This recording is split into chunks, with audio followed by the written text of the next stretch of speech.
Palakkad എലപ്പുള്ളിയിൽ brewery വരാൻ അനുവദിക്കില്ലെന്ന് welfare party സംസ്ഥാന പ്രസിഡന്റ് റസാഖ് പാലേരി. ബ്രൂവറിക്ക് പിന്നിലെ അഴിമതി പുറത്തു കൊണ്ടുവരണം. വിഷയത്തിൽ തുടർന്നും ശക്തമായ പ്രതിഷേധങ്ങൾ സംഘടിപ്പിക്കുമെന്നും അദ്ദേഹം മീഡിയ വണിനോട് പറഞ്ഞു. വെൽഫെയർ പാർട്ടിയും ഈ പാലക്കാട് ജില്ലയിലെ ജനങ്ങളും ഒരുമിച്ച് പറയുന്നത് ആ മദ്യനിർമ്മാണ ഫാക്ടറി തുടങ്ങാൻ അനുവദിക്കുകയില്ല എന്ന് തന്നെയാണ്.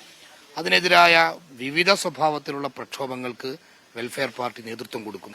യഥാർത്ഥത്തിൽ ഇതൊരു വലിയ അഴിമതി പദ്ധതിയാണ്. കഴിഞ്ഞ പാലക്കാട് ഇലക്ഷന്റെ ഫണ്ടുമായി ബന്ധപ്പെട്ട് CPM-ന് ലഭിച്ച വലിയ ഫണ്ടിന്റെ കൂടി ഭാഗമാണിത് എന്ന് സംശയിക്കും വിധമാണ് CPM-ന്റെ ഭാഗത്തുനിന്ന് ഇതിൽ വലിയ ധൃതി കാണിച്ചുകൊണ്ടിരിക്കുന്നത്. MP രാജേഷ് പാലക്കാട് ജനത CPM-നെ തോൽപ്പിച്ചതിന് പ്രതികാരം വീട്ടുകയാണ് ഇതിലൂടെ